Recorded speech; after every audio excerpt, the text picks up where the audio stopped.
In this section, we're going to be looking at the psychology of scarcity.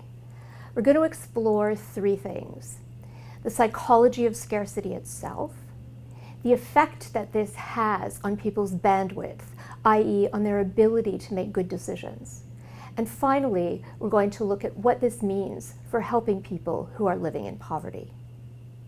We're going to base our exploration of this topic on a book called Scarcity: Why Having Too Little Means So Much. This is a seminal book in the area of the psychology of scarcity. And its central thesis is that when we don't have enough of something, whether it's money or time, it actually affects our ability to make rational decisions. We're going to take a couple of minutes now to look at a short video in which the book's co-author, Eldar Shafir, explains how scarcity affects your ability to make good decisions. We are going to introduce something very different today, which is the psychology of people who don't have enough. Okay, what happens in the psychology of when you find yourself simply not having enough? And so what I'm going to do now is take a shift and tell you what we got to, which is no longer about the poor. We started from the poor, we discovered a psychology. It's a psychology of what happens when somebody's under scarcity. And what you'll see, what we're trying to convince you of, is that the problems that the poor in money show are very similar to those shown by those who are poor in social connections, or in time, or in other areas where we experience scarcity. It's what we call the psychology of scarcity. And the argument is actually quite simple. The conditions of scarcity, the conditions of not having enough, create a very special psychology. And that psychology, when you exhibit it in conditions where you don't have enough, makes bad things happen. Okay, so that's going to be the argument. Now, we use a metaphor. I'll give it to you, and the book is developed a bit further. But you can think of your budget as a suitcase. Some of us have a very tight suitcase with things hardly fit, and some have a large suitcase with lots of slack in it.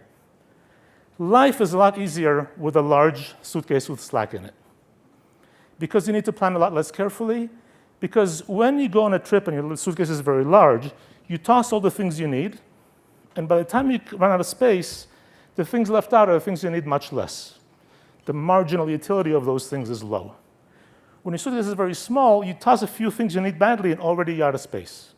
You have to start deciding, what do I put in, what do I take out?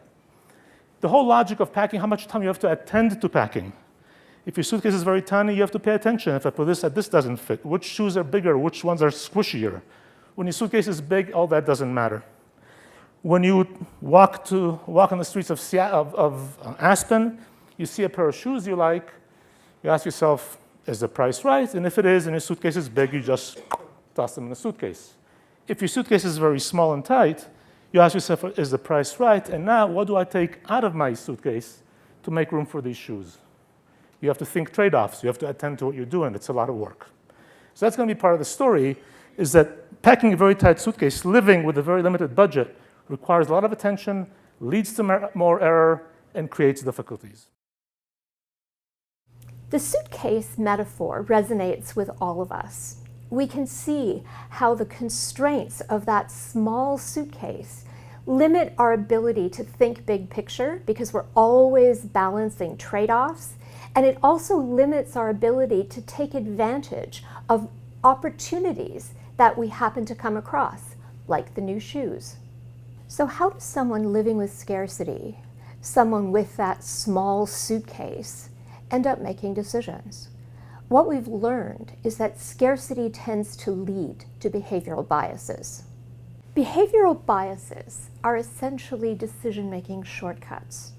So here are some of the behavioral biases that people struggling with scarcity often use to affect their decision-making.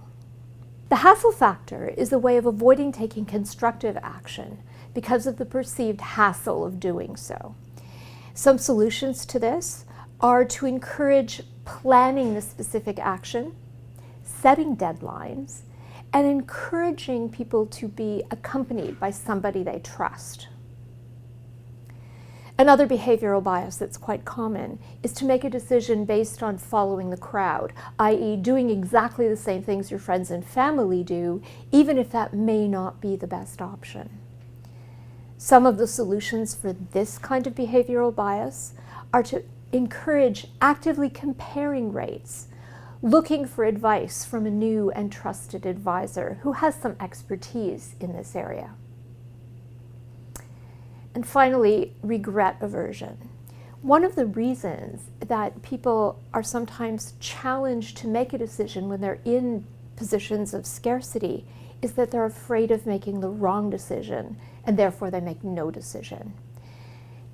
Some ways to deal with this kind of behavioral bias are to deliberately consider the risks involved of taking no action. Make a pro and con list.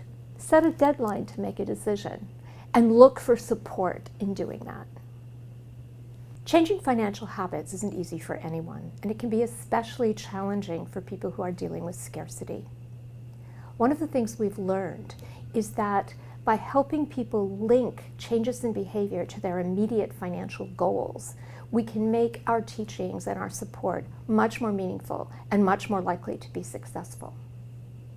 So here are some ways of connecting financial education with action. First, increasing financial knowledge and confidence can be the first step towards putting their new knowledge into action. Encourage action planning and goal setting. Connect the new knowledge that you're delivering with the motivations and life context of the participants in your sessions. And time financial education to relevant moments in their lives. We've learned that this can significantly improve the retention of financial knowledge and behavior change. You'll be delivering these financial literacy sessions in a group setting, so you're not going to be having one-on-one conversations.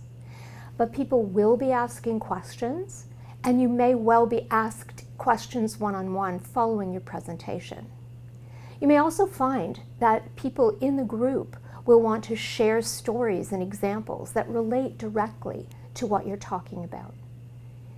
So we really want to impress the importance of listening. Focused listening is such an important skill. It can help you verbally acknowledge, clarify, challenge, and validate the information that you are presenting. It's really important to pay attention to the people in the room. Reflect on what they're saying, and keep your judgments and your self-talk in the background on very low volume. Words are also important, the language that you use to deliver your session as a facilitator. Words are important. The words we use every day define our thoughts, our feelings, our attitudes, and they drive our actions. So when you're delivering your sessions, empowering language is really important. What's empowering language? Well, it's responsible, it's motivating, and it's energizing. It's also really important to choose language that is non-judgmental. Respect that people have different values and different attitudes towards money. And finally, use clear language. Remember that many of the participants in your sessions may have modest literacy levels or be new to speaking English. One effective tactic to engaging your participants is to use powerful questions. So what are powerful questions? Well, first of all, powerful questions are open-ended questions. They help people tap into their own guidance and their own knowledge. They also invite the individual to be curious about themselves. You're not presuming to know the answer to their questions. You're inviting them to question themselves. Powerful questions also help create awareness. They demonstrate that you believe that the individual has their own answers, the capacity to reach them. Powerful questions are short and simple. They tend to start with who, what, where, when, how. They're not judgmental, and they are very, very strong on curiosity of trying to understand. So here's some examples of powerful questions. What savings goal would be most helpful right now? Who could be a good resource in your community to help you with tax filing? When would be a good time to review your expenses and income? Where are the nearest banks or credit unions to open a new account? How much can you set aside each month towards your goal? Be very careful with questions beginning with why. Why questions can often sound judgmental, and many of the people in your group may have been subject to a lot of judgments in their life, from employers, from social assistance programs, and questions beginning with why can really challenge your ability to establish trust. If your participants think that your questioning is actually a kind of indirect judgment, it could prevent them from having a genuine conversation and prevent you from establishing trust. It's also important that the participants perceive your questions as a form of collaboration, that your intent is to help them, to work with them so they can be successful.